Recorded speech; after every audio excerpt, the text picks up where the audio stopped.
welcome to Plot Thrust. We're two aspiring romance authors who deep dive into new romance novels every week. I'm Tat.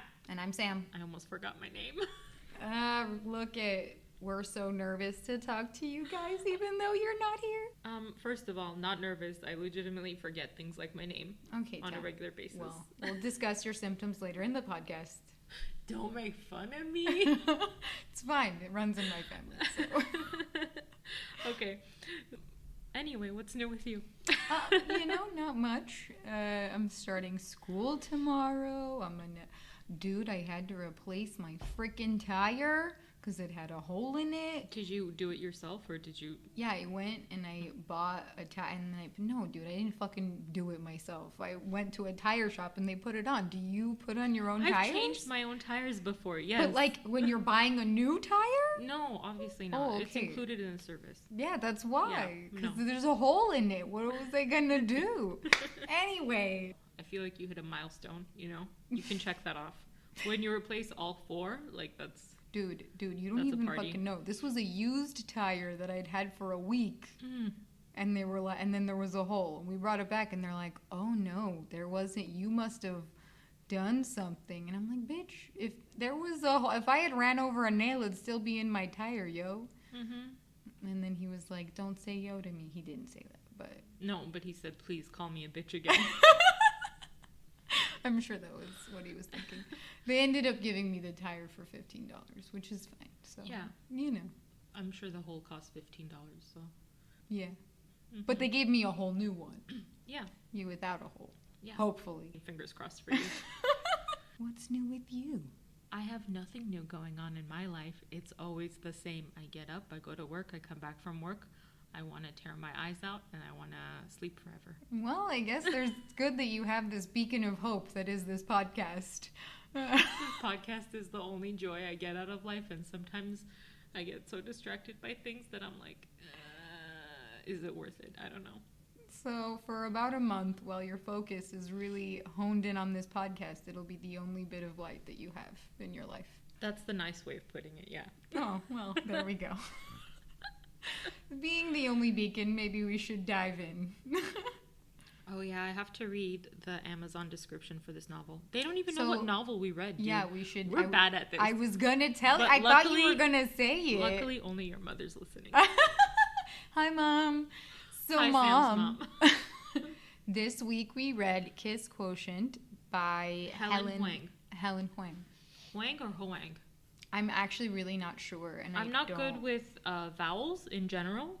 Neither. Because I think it's because we live in Los Angeles and English is my second language. So it's my only language. My only excuse is when I read as a child, I always skipped names. And I just I really did. This explains so much. I always would skip the name and give them my own name for them. But then how do you know that it's the same person I would as just you keep associate reading? it with what it looked like. Oh my God. That's shortcut reading. If you're like, too difficult to read the name Stephanie, I'm going to call you Barbarella. Yeah, no, legit. Yeah. I do every time. So because of that now, I never learned what names were supposed to look like. So I don't know how to say them. That's fucking hilarious, dude. So we're here now, guys. I don't think I had any habits like that as a child. Oh, that's hilarious. Sorry, my reading habits were always an issue, but we're here, so. Yeah, we are here. Okay, so we read the Kiss Quotient by Helen Hoang. And just to give you guys a rundown, even though no one's listening, it's about... why am I calling her a girl? She's 30. Stella's 30, yeah, right? Just read the back. Oh, yeah. It'll, sorry, my bad. I got you. I got you. Thanks for keeping me on track. You know how distracted I get. What's bad is it when we're both off track and we all forget. I know, it's going to be... And I have ADD, you have ADD. This is terrible. We're here. Okay, so the back, guys. It says, Stella Lane thinks math is the only thing that unites the universe. She comes up with algorithms to predict customer purchases, a job that has given her more money than she knows what to do with, and way less experience in the dating department than the average 30-year-old. It doesn't help that Stella has Asperger's, and French kissing reminds her of a shark getting its teeth cleaned by a pilot fish. Her conclusion, she needs lots of practice with a professional, which is why she hires escort Michael Phan, the Vietnamese and Swedish stunner who can't afford to turn down Stella's offer and agrees to help her check off all the boxes on her lesson plan, from foreplay to more than missionary position, ellipses? Ellipses. I don't fucking speak English. Before long, Stella not only learns to appreciate his kisses, but crave all of the other things he's making her feel. Their no-nonsense partnership starts making a strange kind of sense, and the pattern that emerges will convince Stella that love is the best kind of logic. Triple dot again. So that's like the Amazon description of the novel, which actually summarizes things better than I could. So yeah, I actually really like that back. It's got like references from in the novel. Yeah, the pilot fish line. Yeah. Yeah. Mm-hmm. So I like that. Usually I don't like the backs of books. Yeah, I actually actively avoid reading them. Me too. Because it makes me annoyed. Yeah. I'm like, ugh, what do you mean? She has money? Capitalism. Like, I'll find anything to be pissed off about when I'm reading like the back cover of a book. Who writes the back cover, Tat? Educate me. Who writes the back cover? You know, is it the author? Very little that I know about the publishing industry. I think it's the publishing company that does it. I don't think the author writes it. That's what I was thinking, because it doesn't feel like the author ever writes it. And it never sounds like it's the author's voice. It sounds like an Yes. Like someone who is selling it. Yeah. Yeah, definitely. And sometimes their efforts to sell it completely miss the mark. This one I think did pretty well. Yeah, I can't really find a problem with it. It actually like explains things really well without really giving anything away. Yeah, it's very very clear. And I think that's a good place to start from. It wasn't like our previous one where it was very all over the place and not really a good representation of the book. Yeah. The only problem I have with this is her job. Because... Don't fucking ask me. Econometrician? Yes, that sounds right. Last time you got the clock thing, and I got the math thing. Okay, so that makes sense, though. Yeah. People who come up with algorithms to predict customer purchases, I always feel like that's a little bit like witchcraft, you know? Okay, no, that's not true. It's not like with witchcraft, because like I'm more liable to trust witchcraft than I am to trust someone who like figures your brain out using math, you know? I'm like, please don't. I know you can, but don't. I don't trust you. I don't want you to... Okay, no. Tat, I'm a little worried, because let's just take a moment and think about how you have an astrology corner, and you let the stars tell you about you, but if someone uses math to do it, you don't trust them. Okay, here's why I don't trust them. Okay. Because you can be like, hey, astrology, I've studied random things for 3,000 years, and this is the pattern that things fall in, and I kind of made it up a little bit. But like when it comes to algorithms, like, okay, I was on Amazon once, right? Yeah. Just looking up things, like just random objects, like, oh, I need a journal, whatever. Further below, you know, at the bottom of the main page, it says, oh, recommendations for you. It recommended this obscure chili oil that I've never in my life Googled, okay, using this phone. I read about it in a book. I've never in my life Googled it. I've never typed in the name on my phone. Yeah. I've only spoken it. And I've always bought it in person. So how does it know? Can I just tell you one little thing? What? I know this sounds very like the government, but It's like not, it's not the government, it's Amazon. Amazon. They're listening. They tap into our mics. Oh no, I know they tap into our mics, but like I know I'm not pronouncing it right. The name's in Chinese. It doesn't matter. I'm sure Mandarin? they know. No, Cantonese. I don't know. I mean, both are Chinese languages. Yeah, it's in a Chinese language I don't speak clearly. I mean, like, that doesn't mean anything. All of the information that you, like, Siri, she picks up on... I don't have that bitch available on my phone. I don't trust her either. So, the thing to make her work sometimes happens automatically by mistake. And they... Fuck you, Siri. They record... You. They anonymize... They claim to anonymize your information. But who knows how much of that is Amazon's not anonymizing anything. This is why I will never have an Amazon Echo device or any kind of Hey Google Play, whatever the fuck. They are listening. And honestly, your Samsung TV is also listening. I learned that by accident. Yeah, they are. They're all listening. Actually, your Google speaker is actually pretty good, though. You just see, hey, Google, if you want to sponsor, I'm here for you. The Google speaker. Google's not paying us shit. I mean, but if they want to, I'm here for them because their speaker actually like deletes all the information it records right after. That's what they tell you. No, it really does. Like, there's a bunch of like tech information. Witchcraft. Amazon doesn't. Apple doesn't, but Google does. Fuck you, Apple. Fuck you, Amazon. But Google Chrome does sell all your information, so they're not great on that either. But their speaker's pretty good, so Fuck you all. We're here now. Anyway, I don't know if you guys know. Before we move on from this, Tat has brought her iPhone up to her mouth every time she says "fuck you." So it's not to you guys or even to the pot. She wants her iPhone to be very phone. Fuck you phone. Clear that she's telling Amazon and iPhone "fuck you." So just so you guys can see the visual I'm seeing. You don't know what I look like. I'm an amorphous blob holding a phone to my face going "fuck you phone." Okay, Tat. Siri. Okay, no, but if they saw me, amorphous blob is how I would like describe myself anyway. I know. That's what was upsetting about it. It's too accurate.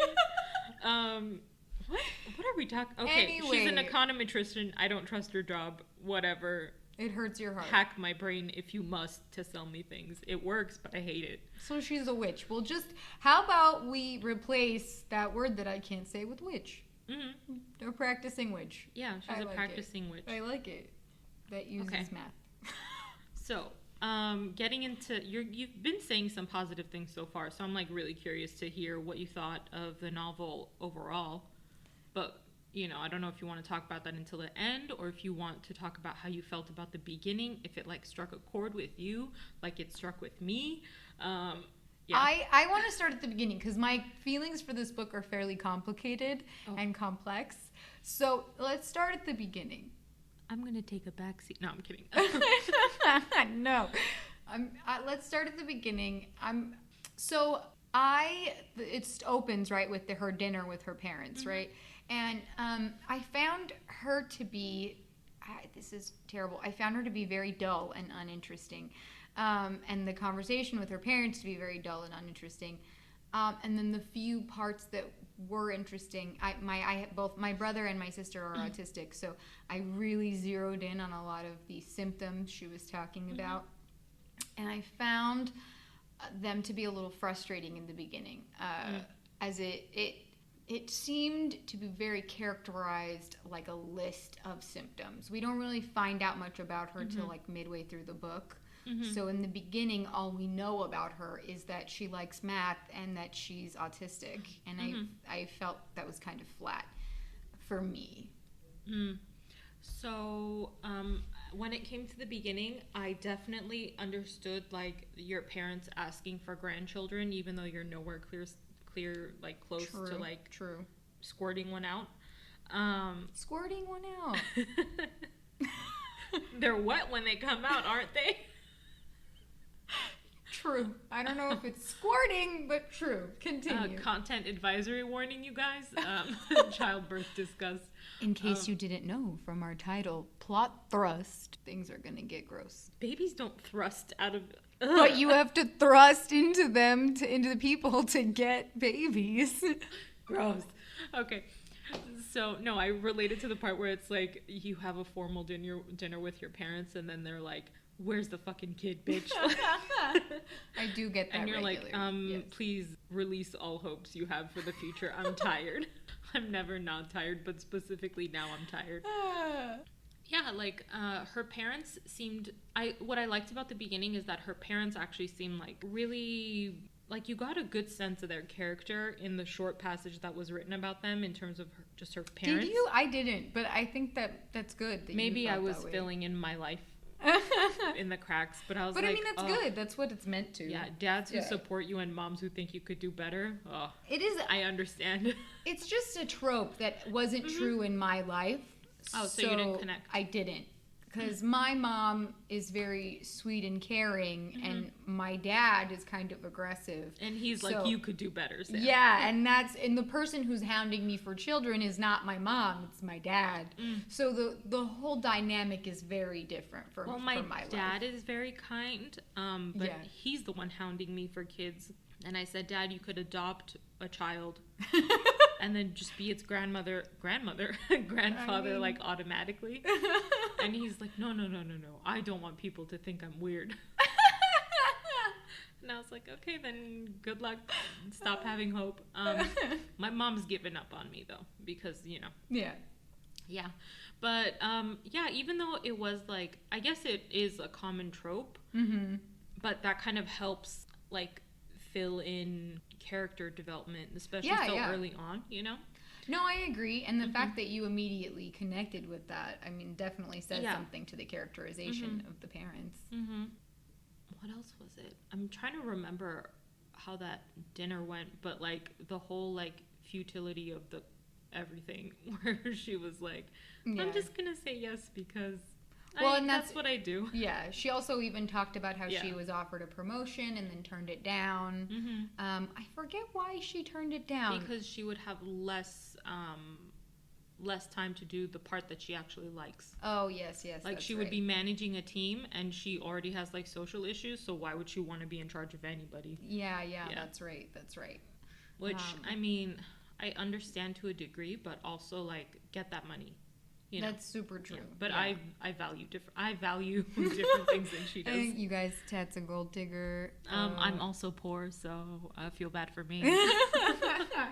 We are still recording in a library, so yeah. No, definitely. It's very clear she has enough money. I mean, they even, with the way that they describe the restaurant, make it fairly clear that her parents have money. So it's apparent from the beginning that they are neither her nor her parents are wanting for money, and that would not be her priority. So it never is when you're rich. Yeah, no, of course not. That's why we're the gold diggers, because we don't have it. You need to tell Andrew to be a millionaire. I'm working on it. Andrew's my boyfriend, everyone, in case you were wondering. A little bit about my life. He is unfortunately not rich. Don't say that, Andrew. It's not a problem. Don't worry about it. I love how she says it's not a problem, but she's the one who said he needed to get rich. So, Andrew, don't listen to me. I'm the dumbass who's friends with your girlfriend. And hopefully there'll be thousands more listening to this podcast who are friends with me. Actually, I don't know if I want all those friends. We've been talking to your mom this whole time, assuming Andrew's not going to listen. Yeah. That sounds about right. He might listen to one or two, so if this is our second, then he's golden. He'll get to hear for sure. All right, Andrew, bye. Anyway. So that's how the opening. I definitely. It's so interesting. We had such polar opposite feelings for it. You definitely connect. Which I think that makes sense. I do feel like they were strongly characterized in the little bit amount of time. I immediately felt like they were a trope. Which isn't bad. Like, I just didn't personally relate to it because of my own experiences in life, and my immediate went with especially in like it's really often depicted in like richer families that the woman's really domineering and the guy's really like quiet and sophisticated. So that's how I read it. Except I don't think the dad stays that way, right? But we'll get to that later. Yeah, we'll get to that later. Yeah. What were your first impressions of Michael when he jumps in? Because isn't it pretty soon after that we switch to his POV? Yeah, and then like 2 pages in, he's jerking off in the shower. Yes. Oh, but that's after we figure out that Stella is going to go is going to hire a... Oh, yeah, no. So in chapter 1, or like maybe is it a prologue? I can't remember shit for shit. Yeah. But immediately right after the dinner, basically, like her family or her mom's like, what about that Philip guy you work with? Yeah. That fucking Philip dude. And Philip's like, not the nicest person. He's basically terrorizing her the whole time. He's making her feel deeply uncomfortable, and he's like, you only fuck 3 people in your life. He like literally says to her, it'll get better if you like it more. Okay, did Philip remind you of anyone in real life that you know, but we can't say the name out loud on this podcast? You can whisper it in my ear and I'll edit it out. Oh my god, yes! I'll bleep it. Okay, it reminds us of no one in our lives. Moving on, but okay. Especially, you know, just the way that he was talking, right? I was like, oh no, I'm reminded of someone. Especially because he hangs out at my desk all day and calls me Sugar Plum, and it's all uncomfortable. Yeah. Anyway, so Philip comes to her desk, and he's like, sex will get better if you're into it. Yeah, and basically his comments to her are the catalyst for the whole thing.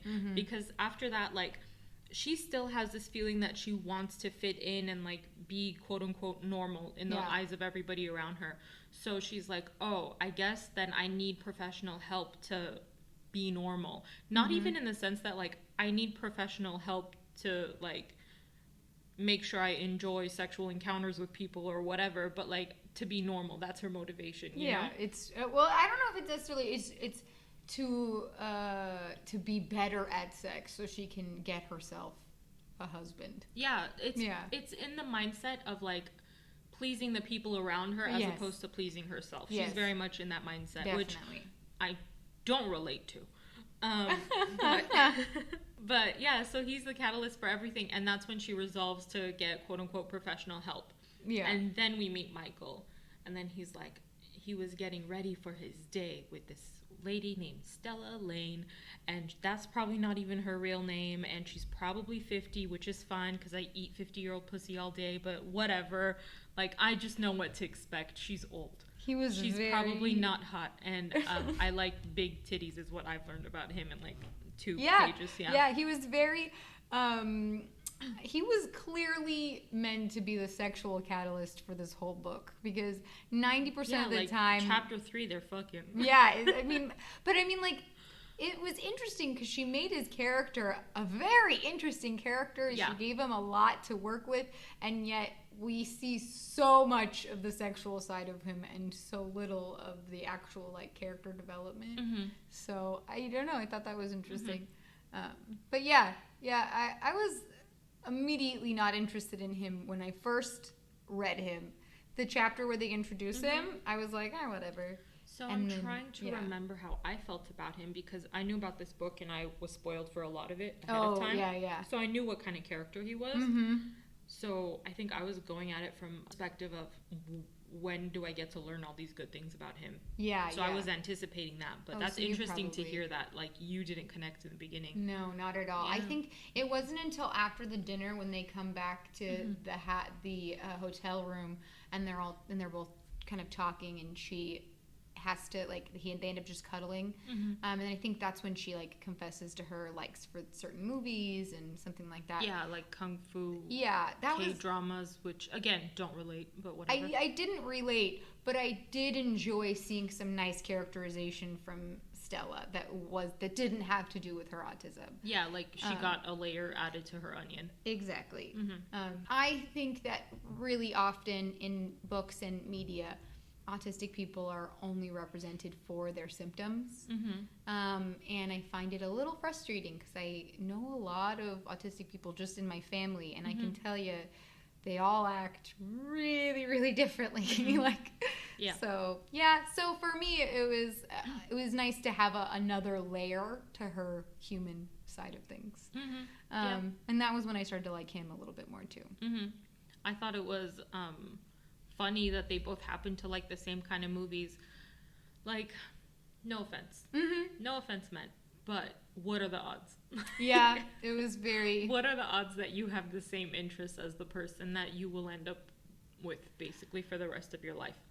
What I will say is I found it a little juvenile, in the sense that I think that when you're a teenager, you think that the things that you like as far as matter so much. Like, I remember telling people, do you remember in high school when people would be like, what kind of music do you listen to? Yes! And you'd be like, I don't know, like, and then you'd name 4 stupid genres you just heard of that day, and then they'd be like, can I see your iPod then? And then, like, scroll through and be like, I don't like this person, or I like this person. Like, okay, first of all, rude. Second of all, I hated that. Exactly. This is what it reminds me of. I'm like, so you picked up her iPod and she likes the same bands as you. Great. And it's so, like, I think when you're a child or when you're younger, it seems so important that you like the same music or like the same movies. And as an adult, I find it to be the last thing I care about on my list of things. I'm like, how do you treat the animals around you? Exactly. Are you kind? Do you have a good heart, you fucking dick? You can like stupid shit. I just don't like Andrew. God bless him and his sadness. Andrew likes Jersey Shore, and I make fun of him for it every day of his life.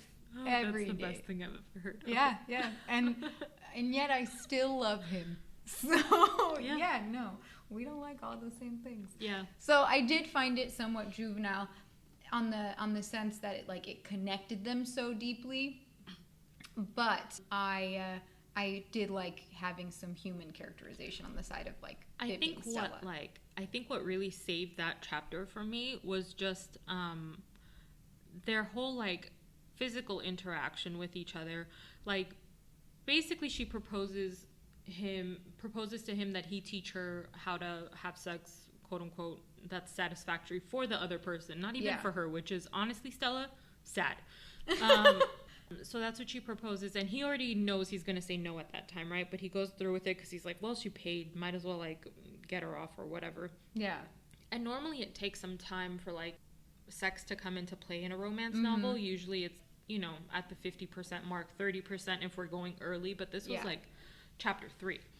And what I found really interesting was even within the sex scene itself, it wasn't just like this body part touches this body part and then sounds are made and pleasure is had. It's like there were so many layers to those scenes where like you actually got a good sense of what kind of person he was just because of how patient he was. Yeah, definitely. And he never related it to his job like, oh, professionally speaking, this is how I have to be. It was very much like, oh, I see she's uncomfortable. I'm reading her body language properly, and this is what we're going to do. Well, in that first scene, they don't even have sex. Yeah, they just sleep. She tenses up, and he tells her. I think that was that was the real character development rather than, or at least for him. For him, that was clearly showing that he's patient and was willing to take the time to make her happy, which is obviously something she hadn't experienced prior to that. So I think that was really important early on, that he was like, immediately she tensed up. Just like you said, he saw in her body that that wasn't happening. Yeah. I liked that. Yeah, I liked it. I don't know. I was going to make a thought and then I fell asleep, so we're here now. You had a micro nap in between one word and the other? I did. I had a little micro nap. So I think I know what you mean by like Stella's symptoms taking a front seat in the story, which honestly I kind of understand, because this whole situation, she's placed herself in a situation where she's challenging her symptoms and the way she is in general. And in some ways, like, before Michael finds out about her autism, because she doesn't tell him in the beginning, right? Yeah, he doesn't find out until... Which, honestly, good for you, Stella. Like, your life is your life. This man's just a stranger. Who cares? I agree, yeah. Yeah. So he doesn't find out until later. And because he doesn't know, like, she's constantly placed in situations that challenge her comfort levels, basically, you know? Yes. Like, at the club and just the touching in general. And well, I will say, what I do want to say is that, okay, so I do feel like by the end of the book, I had a more full understanding of who Stella was, and I felt like it was better, I guess. And I also, like, from reading about the author, understood why she chose to have the symptoms as the forefront, and I respect it. Because it's a part of her character arc, too. Yeah, and on top of that, this was her really letting go of her own masking and kind of putting it into a character, which I think is really powerful and beautiful. I just want to say, when I first read, like, the first few chapters, I struggled with, it's not so much like I didn't relate, or I very much related to all of these symptoms, which was very interesting for my life. It was kind of frustrating to me, though, because I feel like I'm sure she didn't read it the way this way, because she lives it every day. But I feel like a lot of people who don't have autism or don't have autism in their life think this is all it is. And so for me, as someone who lives it every day, I have a puzzle tattoo on my ankle. 2 of my siblings are autistic. It's a really big part of my life. So it was somewhat frustrating to think that someone out there might read this as this is all they are. And that was frustrating to me. Like, at some point, she made a comment about not understanding humor, and she didn't really explain it properly enough for the rest of the people out there. It was a very quick, like, he thought she was joking, and she's like, and she had an inside thought where she was like, I never understand joking, so I wouldn't joke. And I found that to be really frustrating, because that's not really the case. Like, they do, I know plenty of autistic people who do try to joke, but it's usually more of a masking technique. They don't necessarily understand why it's funny or where it comes from. They find it funny, but it's not that they can't find it funny, and I know that's not what she was trying to say in that moment. I think it can be read that way and misinterpreted. I think if you're coming from a place where you don't necessarily have a greater understanding of autistic people, you can definitely misinterpret some things. Like, because I do know autistic people crack jokes and they can be sarcastic. It's just like, sometimes they're not always cognizant of, like, whether or not they're doing it, or whether or not, like, it's happening from another person, if that makes sense. Yeah. What they might not be able to interpret it coming in the other direction. And she does have a line in the book where Stella says, like, sometimes people laugh at what I'm saying and I don't get what I said, that's so funny. And that I kind of understood, because it's like, she is being funny, but it's not on purpose. And, like, if you were to analyze it like a joke, it's a joke, you know? Like, well, no, but I know to make a blanket statement that she didn't, like, understand humor, which is kind of the line that it was, and it's not what she meant, is not correct, because I know plenty, they laugh at jokes, they find them funny, like, so I think that kind of a statement, while not her intention, can be very misleading. However, I did relate to the part where she's like, sometimes I say things and people laugh and I don't get what I said. That was funny. I think that's really on my life. And I think that's also a very common situation for autistic people. Dude, the club scene. Can we just discuss the club scene? Because I think that was the most relatable scene in the whole book for me. Oh, yeah? Okay, let's talk about it. So, is that, like, after they come up with the plan? Because Stella keeps, like, switching things, the proposals on him. First she proposes, hey, like, 3 lessons sexually. He agrees after saying no, which, all right, fine. And then she proposes, be my fake boyfriend. So that's after club night. Club night teaches her that she needs fake boyfriend. Got it. Yeah. Okay. So, let's talk about that club scene where they go to a club, which, why would you go? Sorry. Brains. I'm so sorry, guys. I'm jumping around a lot. The club was called Fahrenheit 213 or 213 Fahrenheit? Yeah, something like that. You guys, that's the boiling point for water. Insights from Tat. Yeah, it's called Numbers with Tat Corner. So that's the boiling point for water, and that's where she reached her boiling point, dude. Oh, that's so funny. Very clever, Helen. I like it. Yeah, sometimes when you read something, you're like, I fucking get it, and I'm angry. That was a very good point. I liked it. Yeah. Okay, no, so continue. She goes to the club with Michael, and he's like, haha, let's, like, just... After you talk about the club, I'll talk about the thing that made me want to tear out my eyes. I left so many notes about it in my phone. It was a problem. But it's going to put me on a tangent, so I will refrain until you're done. I have never related to anything more than this scene. where she's completely overwhelmed by the club scene.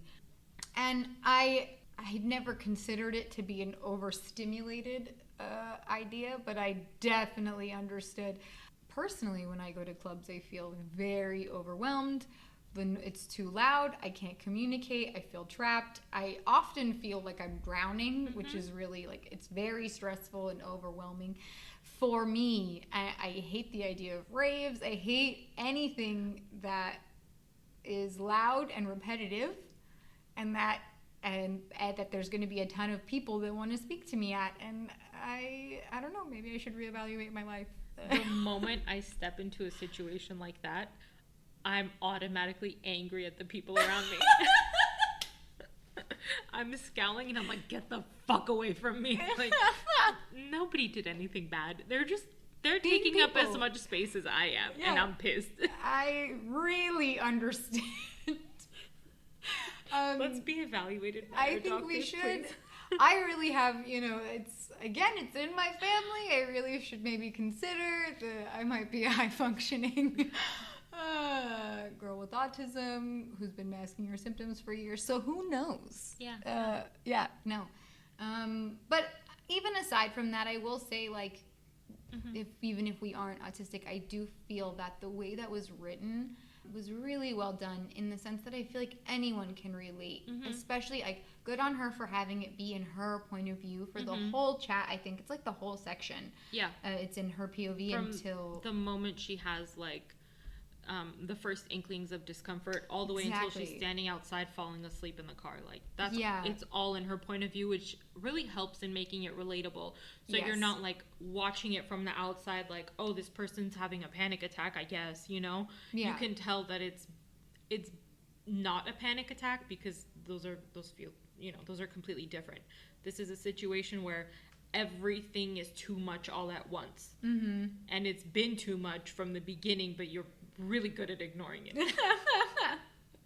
And it was very well articulated, very well put together. So I feel like really anyone could have related and understood in the moment, like, what that would feel like. So I really enjoyed that chapter personally. And having Quan, right? His cousin Quan. His cousin / best friend. When your relatives are your best friends. You should reevaluate your life, being that your sister's your best friend. So I forget she's my sister, though, so don't tell her. So she knows I forget. It's fine. Hello. Not that you're listening, because you don't support me in anything I do, but yeah.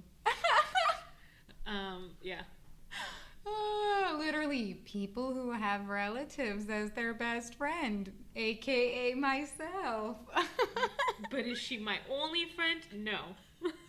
I don't know that he's his own. Well, no. Well, did you hear about any other friends? I guess you're right. Let's be real. It's his only friend. Yeah. Yeah. So this is actually before Michael knows that she's on the spectrum. So he. Yeah. But Quan figures it out right away. Yeah, because he's perceptive. He's intuitive. He's not blinded by her porn star nipples.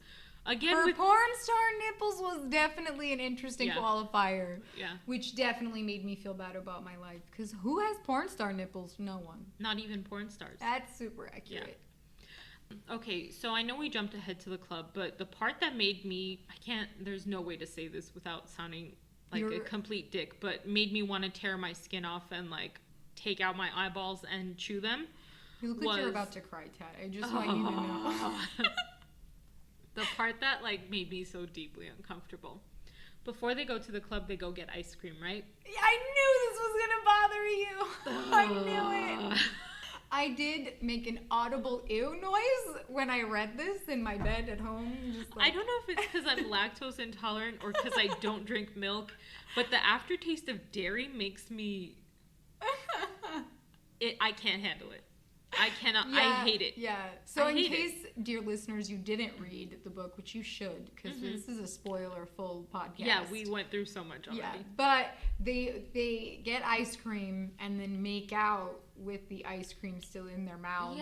Yeah. Okay, so I had several things to say about this scene. Please, go ahead. Okay, so they get ice cream, and he's like, which one's your favorite? And she says mint chocolate chip. First of all, that is no one's favorite. If it is your favorite, I don't believe you, okay? I don't even like ice cream that much. And flavor. Thank you. Yeah. I don't believe you. I understood it a little when she explained that she likes the sensation of the crunch. Oh, yeah. But see, that's the part I hate the most. So automatically don't believe her. I will say it's my dad's favorite. Okay, hold on. The second part, where he just automatically assumes they're going to be sharing ice cream. I'm like, excuse me, sir. You barely know each other. It's been like 2 times you've met in person, and like you like half fingered her once. Like, you don't know each other. Why would you assume? Ask. Just ask. A-S-K. That's how that word is spelled, okay? So he just assumes that they're going to be sharing so he can get another flavor. If that was me, I would have been like, excuse me? No. I'll buy you another one. Don't touch it. No. And then she has the ice cream and she's like, oh, do you want to try some? And like she offers him her ice cream, or like he says, can I get some whatever the fuck? She offers him like the actual bowl and he just makes out with her. Maybe it's because it's ice cream? I don't know. But who wants to be licking the aftertaste of dairy out of someone else's mouth? And it's mint chocolate chip on top of that. Like, I can't handle it. And I refuse. It was just, all my notes are screaming no. I love how you have no actual, like, literary problem with this other than, ew, dairy aftertaste in my mouth. People who don't like milk, you'll understand where I'm coming from. Like, it's like that lactose, like that fat, like that dairy fat. Ugh. It reminds me of, like, no offense, old people, but it reminds me of old people breath. I can't. I'm gonna choke. Oh, that was great. Oh, man. You know how Stella says lamb tastes woolly? Dairy tastes like a convalescent home. I hesitate to say I agree with you because I don't have any of those feelings because that was strong and intense. I did have a 2-second moment where I went, oh, that's kind of gross, and then moved on from it. It didn't bother me nearly as much. It just went further and further every time to the point where I was like, when is this over? And it's something they reference frequently, like, oh, Stella tastes like mint chocolate chip. Her ice cream kisses. Fuck you. I do personally, if someone kissed me while I was eating, I would probably yak. This mouth is being used for other things right now. It definitely would be an awkward moment, which is why my life's not romantic or a novel. So I don't. Yeah. Small mercies there, Sam. Yeah.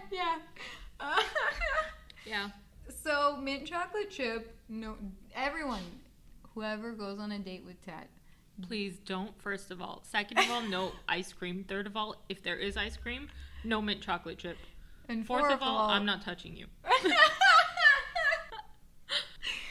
This was wonderful rants with Tat. So jumping back to after the club. Now that I've talked about my trauma and processed it at the club, she has a moment where she's overstimulated by the people around her. Just like you were by the kiss. Yeah. Oh. Yeah, honestly. And then Quan finds out that she's autistic, and she basically makes him promise not to say anything. Yeah. And I don't know, maybe I'm like slow, or maybe I don't understand things right away. Honestly, that's probably, I don't understand things right away. But when I got to that point, I was like, oh, is she ashamed? It hadn't hit me before. Because, I don't know. Well, I don't know that she's ashamed, because she was very clear. She even said in that moment, people treat her differently when they know. And she's not ashamed, I don't think, of her diagnosis, but she doesn't want to be pitied. Yeah. I guess I get that, but also at the same time, I wish people treated me differently. I don't know, but she's had that her whole life. Yeah. So I get it. to finally have a moment where someone's, treating her not like she's autistic, I'm sure is probably a freeing moment in time. Yeah, I guess. But I do think that he is meant to be characterized as someone who would treat her normally, knowing or not. Because he does figure out fairly soon after that, doesn't he? Here's the thing is, like, yeah, she doesn't want to be treated, quote-unquote, differently. But at the same time, like, I fundamentally don't understand that concept because I want you to treat me how I want to be treated. That's fair. Just what I want. And whatever's easiest for me, that's what I want from people. And I will gladly do the same for another person, But the fundamentals usually of autism is a want to be accepted, which you even put on in the beginning. So fundamentally, she doesn't want to be treated any different or pitied or treated with quote-unquote kid gloves. She wants people to treat her like normal. And she does still request to be treated a different way, but she doesn't request it with her diagnosis. And I think there's a big difference personally, because asking someone to treat you differently because you're just a different kind of person is very different than saying to someone, I'm autistic and I don't want to be treated this way. Yeah, I get it. Because to her, I think this was an attempt to say she doesn't feel like it defines her, which is why this was a turning point for me in the book. Because she doesn't want it to be who she is, while it does affect how she experiences the world. Okay. That's how I interpreted it. No, and I think you're right. It's just, I don't see myself being put in that position. Like, I will use any medical diagnosis I have as a reason to not do or to do something. Like, I support you. I'm like, hey, you know what science says? No. You know what? I think for me, I was diagnosed with dyslexia at a really early age. Dude, did I tell you I found out that my mom's dyslexic? Hello, Sam's mom. Now I know, I guess. I mean, I knew my uncle was dyslexic, but he was severely dyslexic. But anyway, so I was diagnosed from a really early age, and as a kid in the 3rd grade, my teacher put a Post-it kind of taped to my desk, because I would mix up my letters and I would mix up my numbers. I used to write my 5s backwards. I used to write my B's and D's backwards really frequently. And so all the things that I did, I would write backwards frequently, were on that little note as a little reminder. And my dad flipped out when I told him I had it, and he made me tell my teacher to remove it. And then my teacher flipped out because I told her what my dad told me to tell her. Which was not kind. I didn't say those words. She understood, yeah. Yeah, I just said my dad wants the note to be removed. And she knew exactly what he was thinking, and she got pissed and ripped it off. And Miss Reber, I love you in case you're ever listening to this. I wanted it there, but I had no choice. So anyway, I think it's been ingrained in me from an early age, not to want to cop to the problems I have and just fight through it. So I really related to it and understood it, I guess. And there's that, yeah. Yeah. My parents were like that too with things. I don't know. I never listened to what they said. So. My parents told me not to listen, and that was the only piece of advice I ever took from them. You were such a wise child, Tat. Yeah, no. I was a problem, is what I was. I did pretty much anything my father told me to do. I remember as a kid, we went hiking, and I thought he stepped in this bush, so I stepped directly in this bush. You guys, that bush was a yucca plant. My dad did not step in the bush. He stepped in front of the bush, and I had needles all the way up to my knees. So, yeah, I learned some lessons. Don't do exactly what your dad tells you to do. Yeah. So, there was that. But then after that, that's when she changes the proposal. How did you feel about the proposal changing so many times? I thought it was a bit confusing, personally. So, I get it from a writing standpoint. Yeah.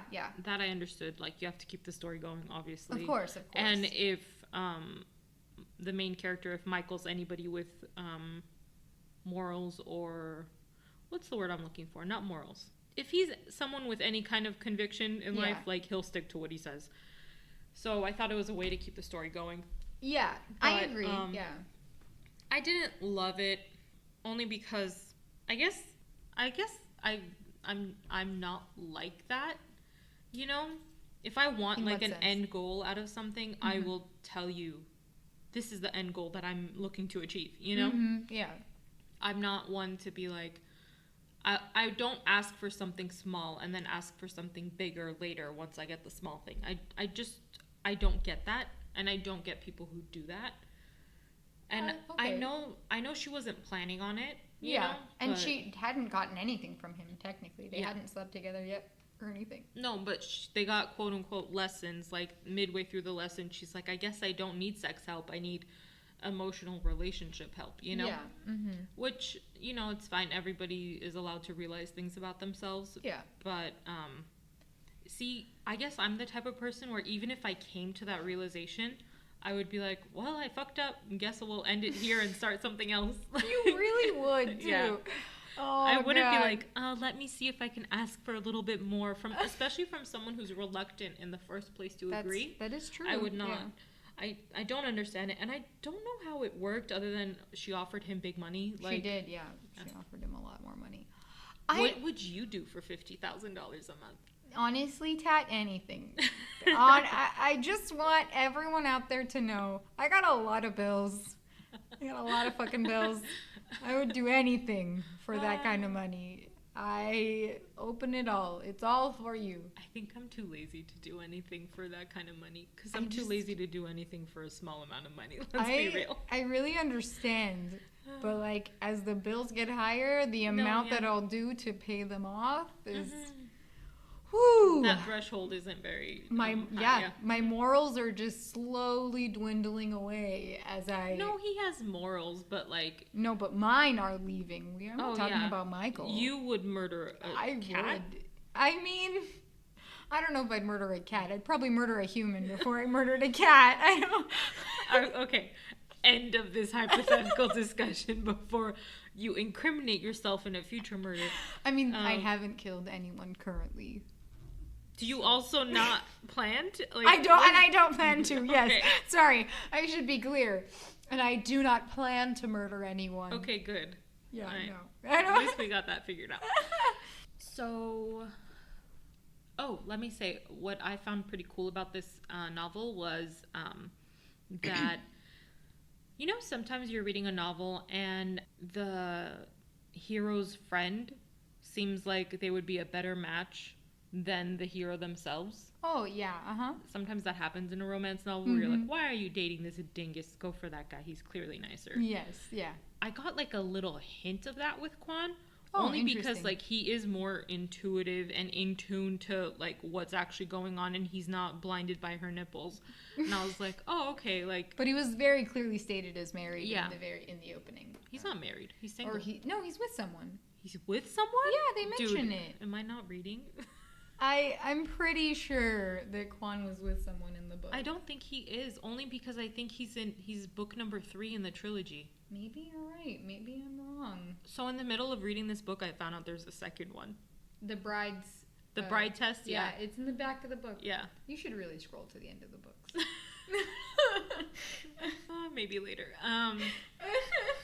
Yeah, but I think this novel did a good job of making me feel like they would do well together long term. Yeah. Which I thought was great. Sometimes that's missing from romance novels, but I don't think it was missing from this one. What did you think of that whole thing with what's her face, the lady with the Lamborghini who made out with him at the club? I found her very gross. I have notes, so please continue. Oh, interesting notes. I didn't have much feelings about her at the club, to be really honest. Because we don't really get like a clear image of her from the club, personally. I found her to be kind of just like an uncomfortable hurdle for him. I didn't buy his reasoning for staying, to be honest. Like, not wanting to have a scene. Personally, I thought that was... I know she needed there to be a conflict. And I felt like that reasoning was like, I guess. I could accept it, but I thought it was kind of meh, okay. Yeah, I didn't really care about her until the end. I thought it was weird that he kept the car. And I thought it was weird that he needed money so badly, and yet he kept this really expensive car and instead sold his body for sex when he could have taken the bus and sold the car. Yeah, but we know how much medical bills are, and like he could have sold both is what I'm saying. Like, that's also true. Like, I thought it was very weird that he kept the car, and I feel like that could have been dived into a little bit deeper. Maybe there was something there that he, like, I think that could have been a more interesting conflict, to be really honest, because that's one of my notes that I'll probably talk about later, is I feel like this conflict is a little weak. Okay. We can talk about it now only because, you know, it's like we're running on time a little. But yeah. So when it came to that scene, because basically he sees this blonde woman who used to be a client of his at the bar. He says, "Hey, Stella, I'll be back." And he goes to the bar to talk to this blonde woman, and the blonde woman makes out with him. My thing is, why did you even get up, dude? That's true. I hadn't even considered that. Like, you saw her and... that's a reason to talk to someone? Yeah, like, I see people every day. And his reasoning for I see that man over there outside this window. I'm not talking to him. And his reasoning was he didn't want there to be a scene. But like, you made a scene. Yeah, exactly. Yeah. That's where I went with it. I was like, okay, that's kind of a weird, like, thought process. And then better to have some rando come up to you because, okay... I notated that moment as, like, highly unprofessional. Yeah. You don't want to know how I spelled unprofessional, but it doesn't make sense. So I highlighted that as being highly unprofessional because think about it. Let's say I'm out with a client, right? Yeah. Not even, like, sexy time client. Like, I'm just out with a client who is paying me for a service. Yeah. In the middle of providing the service, I'm like, oh, hold up, wait a minute. And I go talk to someone else who I refuse to take on as a client. Yeah, exactly. You'd be like, excuse me, I'm taking my money elsewhere, you turd. Exactly, yeah. Right? That's not how business is. It's very... And I understand why, story-wise, it had to happen, in that we're not supposed to know who she is until the end of the book. Yeah, true. And so if she had come over and she had seen her, then we would already know. But that is assuming that she's seen Philip's mom before. And honestly, spoiler alert, it's Philip's mom, which hilarious, by the way. I thought that was really great, yeah. So, I mean, she still could have walked over. He could have politely sent her away. And then he still could have ended up having to go talk to her. From a standpoint of someone who has a lot of autistic relatives, I will say communication is the problem often. It's not so much that they don't know what they want, it's that they don't know how to communicate it to you. He's the one who's not doing the communicating. Well, exactly. And that was sort of my frustration is on she's very clear in certain spots too, like when she has that breakdown in the apartment that when I feel like when this is over, you're just gonna forget about me and move on. And then they have sex. Like, she's painfully clear. Yeah, and he's still like not getting it. So I thought that was really weird. Yeah. Fast forward to when they're outside with Quan, and Michael comes out and he's like, "Hey, blah blah blah, like sorry about that, whatever." And Quan's like, "Oh, she was just trying to borrow cab fare from me, like covering for her having like an overstimulation moment." Yeah. And he just turns to her and he's like, "You were going to leave just like that?" His voice tinged with disbelief, and I was like, "Oh my God, are you obtuse?" Like, obviously she was gonna leave. She owes you nothing. You clearly are an unprofessional man at your job, and like, you know what I mean? Like, you just kissed another woman at a bar. Like, what did you think was gonna happen? Like, do you have problems with like perception? Like, can you not put yourself in her shoes? So that part I was like, excuse me, Michael, no. Yeah. And then in the next chapter he goes on to like he calls it like, he references it as her abandoning him, which, okay, fine, I understand you have daddy issues. Your dad abandoned you. Like, you feel like you're your father. Again, with these novels. I'm my evil dad.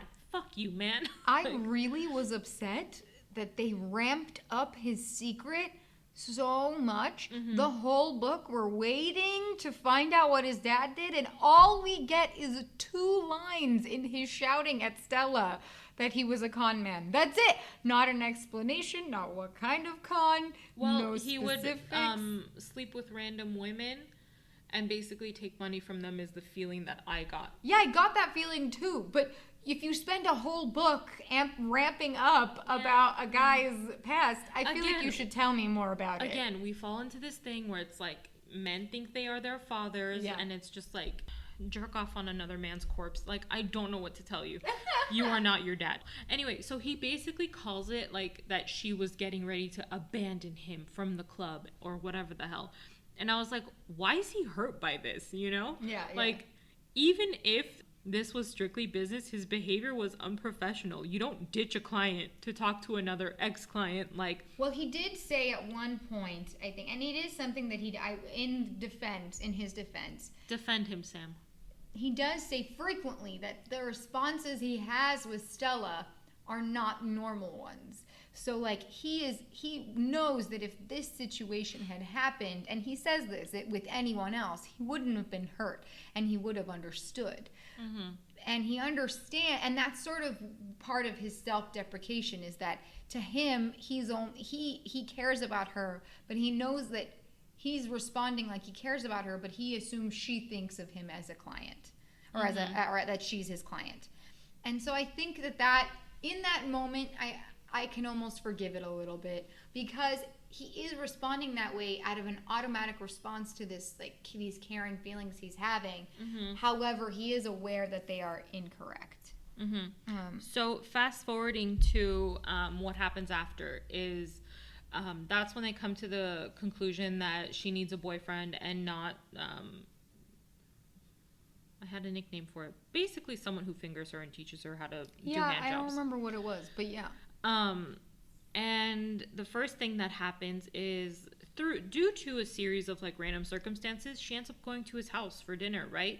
Yeah, and she totally falls into it because she ends up going to where he works by accident and getting invited by his mother because she's also very intuitive and sees that, there's emotions at play here. Yeah.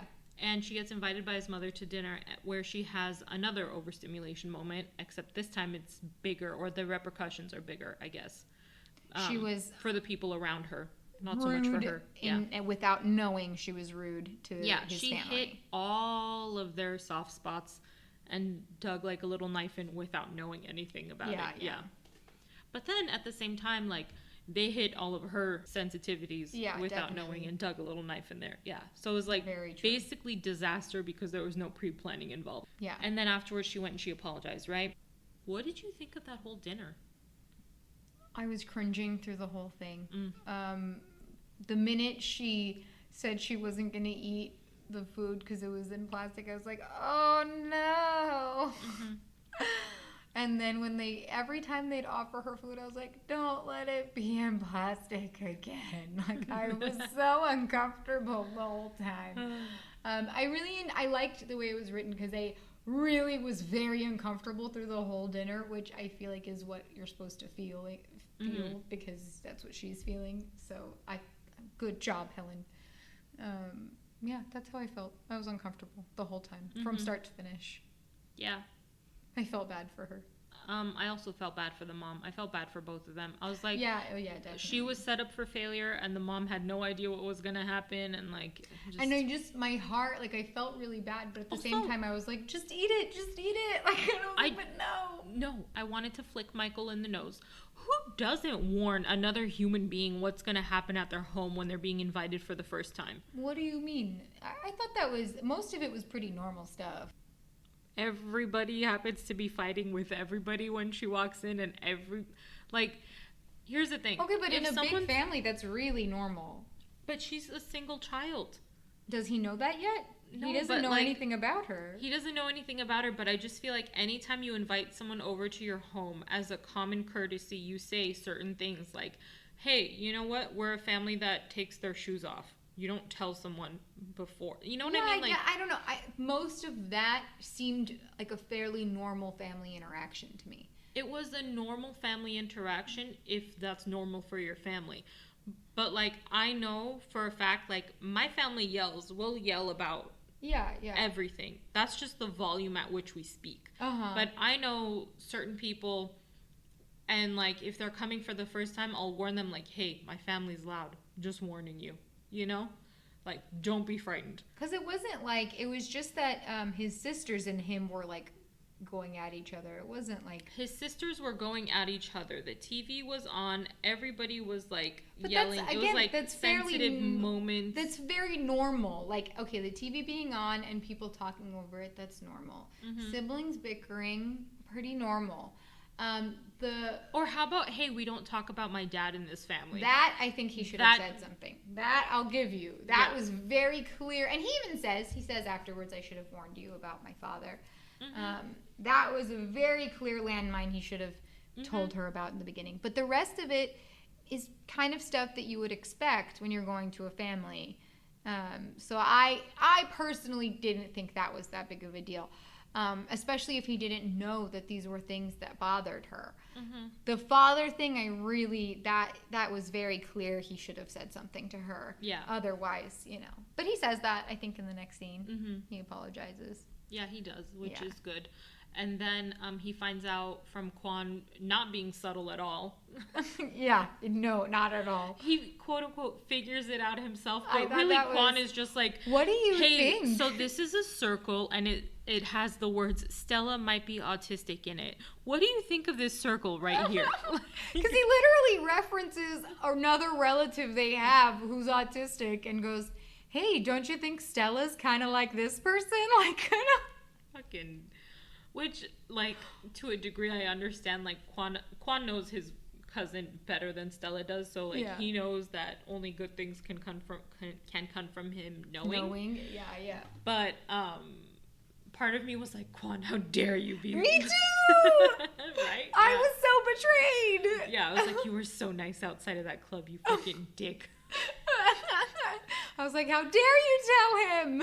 Yeah. What did you think of the thing that we already spoiled?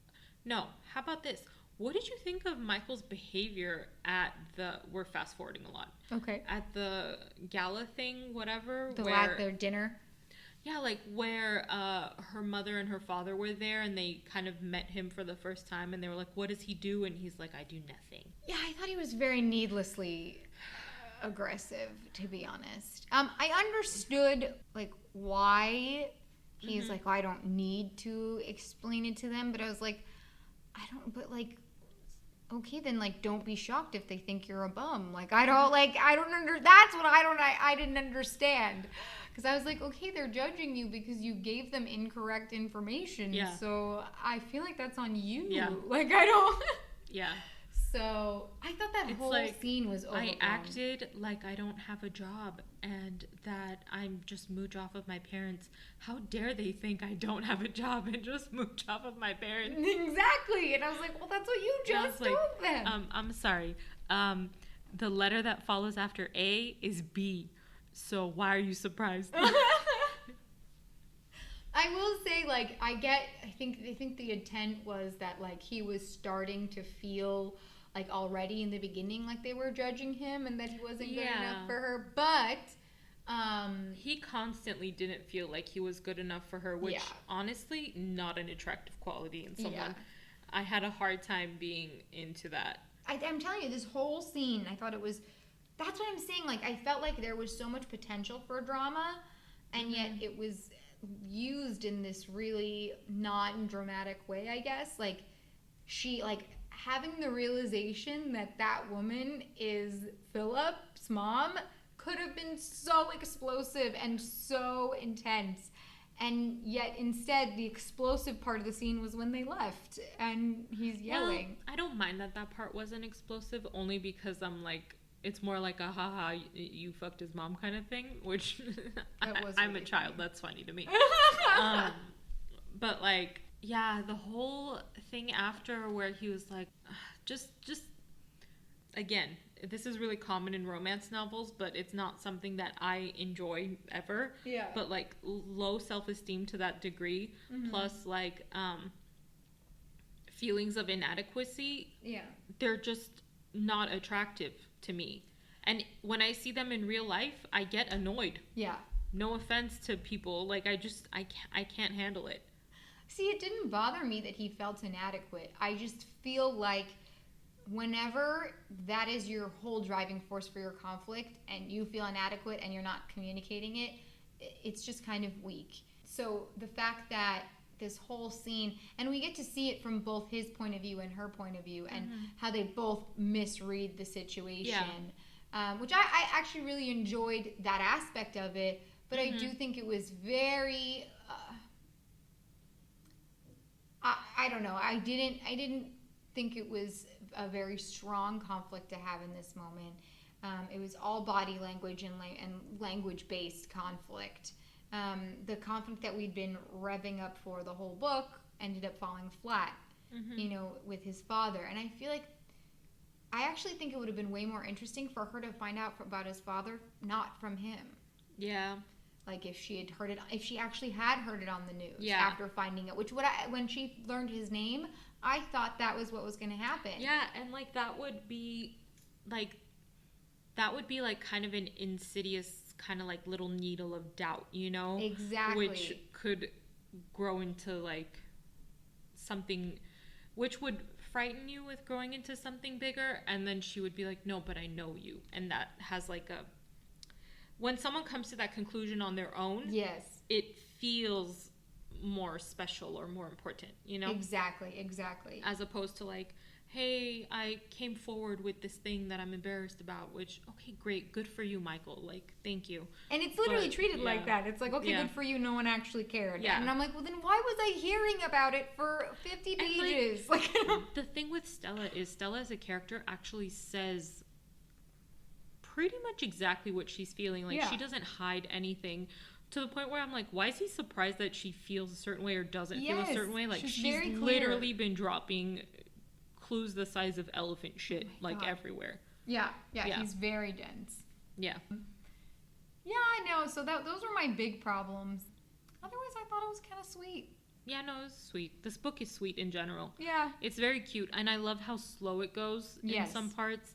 And I also love how patient and kind he is on top of everything, And I love that he's constantly surprised by the fact that she cares about him. Mm-hmm. Like, even on, like, a not deep level when she's being considerate of, like... him physically in bed and, like... Beyond that, like, from the first moment where she was like, is there anything that you don't want me to eat because you're making this concession for me, Yeah. And he's like, that's weird. Like, no one's ever asked me, like, what would... feel weird for me to taste in their mouth, But like common courtesies, like they go both ways, Exactly. He's being courteous to her. It's so like he's learning about having a relationship as well. Yeah, it is like he's learning how to have a relationship as well, Yeah. So I think that's really sweet, and I think he's personally, aside from his self-doubt that you don't like, I think he's a nice male character to have in a book.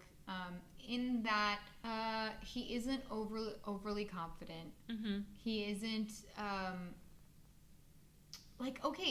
in the last book we read with the governance game, Chase is very confident and cocky and yet still ridiculously self-deprecating. Mm-hmm. And it is also a case of lessons. But he's very sure of his technique. We actually find very little moments where he's responding to her body. He's not nearly as patient with her. It's much more aggressive, I would say. She does take the reins in most of the situations. Wait, in Kiss Quotient she takes the reins? In the governance game. Mm-hmm. And this situation, though, he takes over everything. He is very... he's leading the situation, but he's leading it by her responses. Mm-hmm. And I think that's really... I think if a guy wanted to learn how women want them to respond in bed, this is a good book to read. Not necessarily for the specifics of the sex stuff, guys. That's not what I'm saying.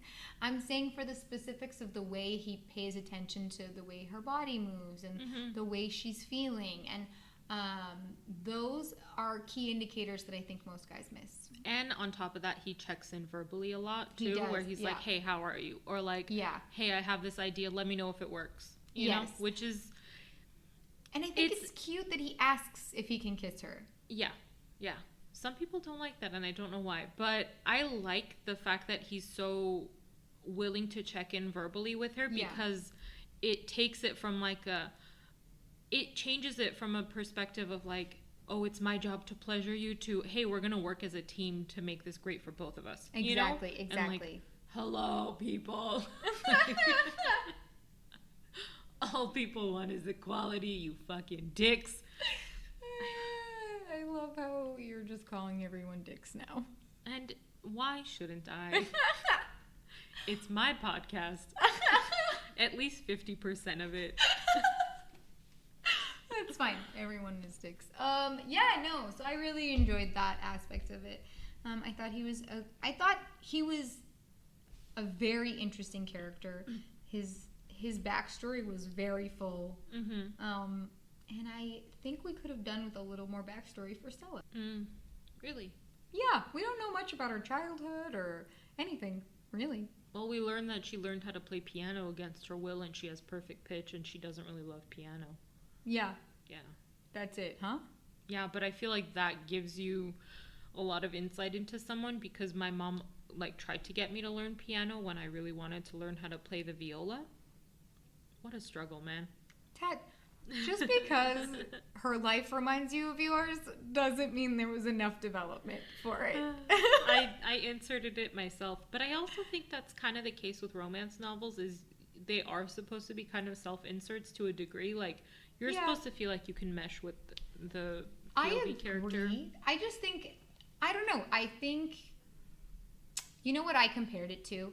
I understood, the reason I gave her a pass on it was because she said, if you read some articles about it, her idea for this book was the inverse of Pretty Woman. Mm-hmm. And if you watch Pretty Woman, Richard Gere's character is pretty flat. Mm-hmm. He doesn't really have that much development. The only backstory we get about Richard Gere is a little bit about his dad. Mm-hmm. And that's it. So I gave her a pass on it because that was her format. That's what she was following. She was reversing the gender roles in Pretty Woman. And the Richard Gere character is Stella. And so to me, it made sense if she was following that format that we wouldn't get that much from her as far as a backstory goes. And see, I kind of didn't mind her lack of a backstory, because she does make a blanket statement that she was lonely, or she spent most of it alone. Mm-hmm. And I was like, if I spent most of my childhood alone, I wouldn't remember shit about shit. I guess. Know? Yeah, I just feel like if we weren't following that format, I think it would have been nice to get a little bit more information about her, because we spend a lot of time with Michael's family and a lot of time with Michael's inner conflicts, and not as much with Stella's family conflicts. We get it in the beginning and in the end for Stella. Yeah, and that's it. So, but also, she also had to finish a novel, you know what I mean? So it would have been very difficult to wrap all that in. And that's one of my problems personally as a writer, is I often have too many things I want to put in my books. And maybe that's just what I'm putting on poor Helen. Poor Helen. You do have a lot that you want to put in your books. Yeah. I have less. Yeah. I make things complicated for myself. I actually thought this book, in terms of like the perspective of someone who wants to write, I thought the sex scenes were really eye-opening. Like, I don't know if I'll include that many in mine. Yeah. Because this was full of them. But I do appreciate the